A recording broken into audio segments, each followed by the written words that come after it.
So there's a different side of something that I'm beginning to unravel, and I'm not sure if I can. I'm sure I can't speak to it as well as I can later on when I've had more time with this thought. But like the last couple of videos I did, I was talking about um, people who like breadcrumb trail you, and and I showed that to a friend of mine who just like completely fucking resonated with all that.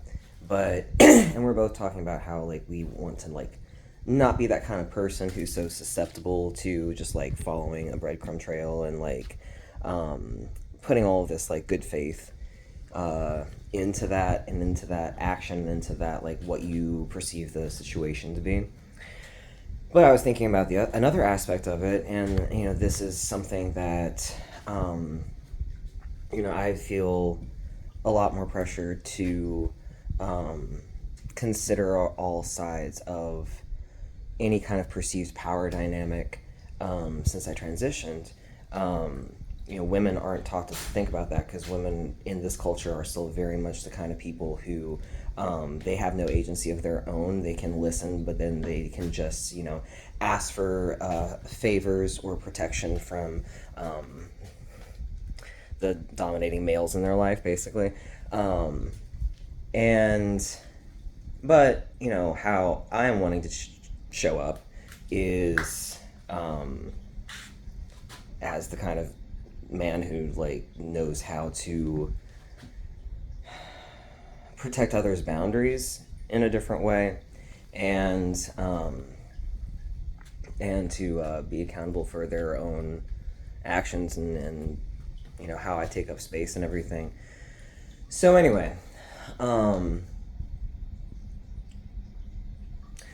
another side to the whole breadcrumb trail thing that I'm thinking about is I finally had the thought of what if, a person who is, perceivably giving me the breadcrumb trail, right?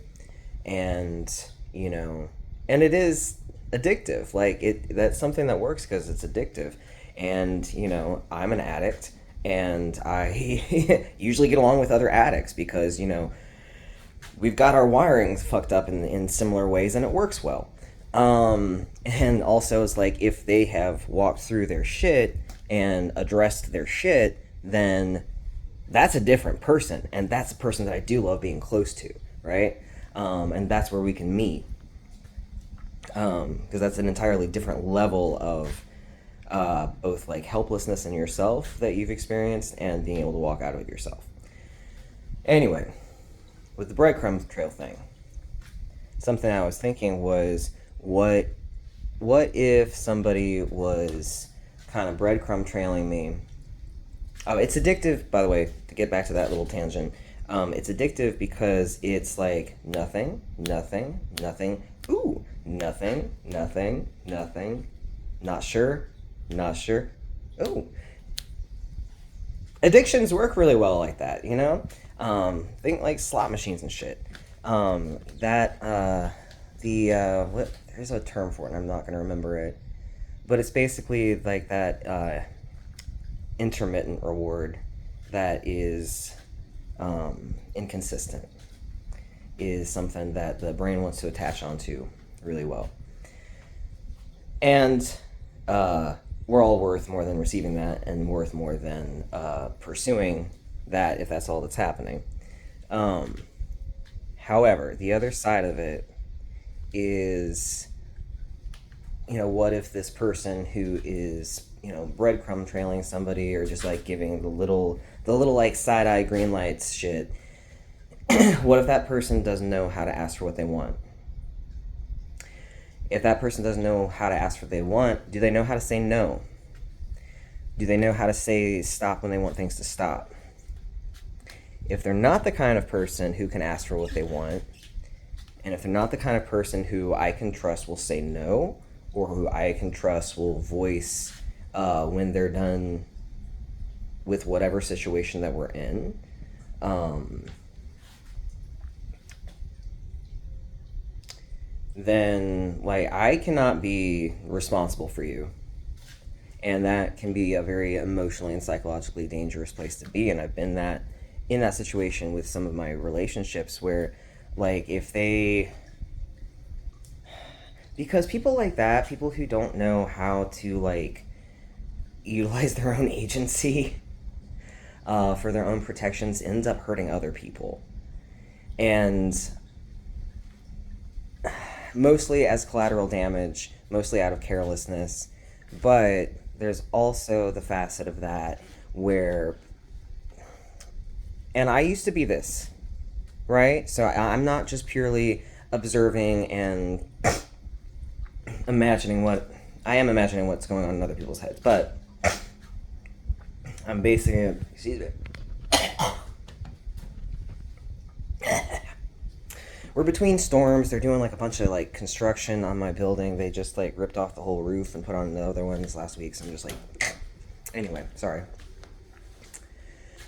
Where the fuck was I? But like, I don't need to be. I was saying, it can be, people like that can be unintentionally really manipulative as well, and it can be kind of fucking devastating depending on the situation. But in my experience with people who don't know how to ask for what they want, and I can't reliably trust them to say no or stop when they want to say no or stop, those are the kind of people who will consent to things that they don't want to consent to because they're afraid of not consenting.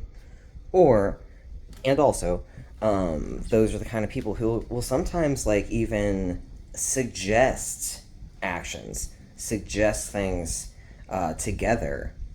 And again, if it's coming from a place of hoping to placate and hoping to just like out of your own convenience, because you're not taking responsibility for what you want and you're not taking responsibility for how you're showing up in this situation, you're just trying to be like the easygoing I fucking hate yes men, and I fucking hate the go with the flow people when they are people who do not know how to have boundaries. But those are the kinds of people. I've been in situations where people will like suggest activities or whatever, and then blame you for making them do something that they didn't want to do. And so I think I might have solved my I think I found the way out of my, propensity to get addicted to breadcrumb trails or anything like it, because I can just remind myself, like, ooh, I need clarity and reassurance that this person is capable of having boundaries with me, and I'm not interested in any kind of closeness. I'm not going to pursue shit if they can't show me that they can be responsible for their part of the situation. Because that's such a turnoff, and that's such a deeply unsafe thing to be a part of on either side of it. And then just I'll close this whole line of thought with another conversation that I was having with the friend that I showed the breadcrumb trail video to.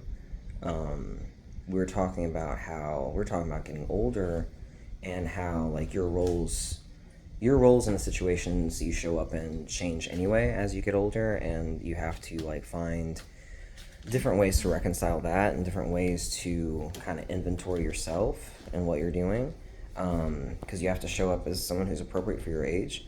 And we hate aging and older people, and there's so much ageism, there's so much disrespect for anyone older and wiser in this fucking culture. So it's like none of us like know how to do that gracefully. None of us like have clear pointers for like how to show up, how to step into like these new parts of your life gracefully. But I think that a lot of it is just realizing you're gonna keep being in a lot of situations that feel familiar to you, and you're gonna have opportunities to react differently and to shape the situation and the outcome differently, because you're older, because you're wiser. But also, something that I have been experiencing a lot is that you will show up in the same situations that you've been in, they're familiar, but you're in the other role. And that can be really cool. That can be your opportunity to provide the love that you know exactly like what they need, you know, the support that you can see somebody younger than you who's going through something similar and handling it in a similar way to you did, and you then have to learn how to provide the space appropriately for that. And that's usually based on like what was lacking for you, and like that's what's really cool about like realizing you're in the other role now. But anyway, that's where I'm at. Can't be pursuing closeness with people if they're breadcrumb trailing you. They either don't give a shit, and it's just fun. It's for their ego. It's out of convenience. What the fuck ever. Or even if they're really interested in you, do you want to be with someone who doesn't know how to tell you that? Someone you can't trust to pump the brakes when they want to? Someone who, if they can't pump the brakes when they want to, will blame you for not using brakes when you didn't know that anyone wanted brakes? Because I've been in that situation. Primarily it's just psychological, but like, shit, something I need to talk about soon is just like a common desire that I spoke about when I was younger and that other people that I knew spoke about was, I don't know, just like how the psychological shit was so much more painful than any kind of physical abuse that we've gone through. And it still stands to that day, because like you recover from physical abuse differently too. And psychological impacts change the way you see yourself and how you do things. That's why it takes a lot more work. And that's why it's really important to pay attention to. Anyway,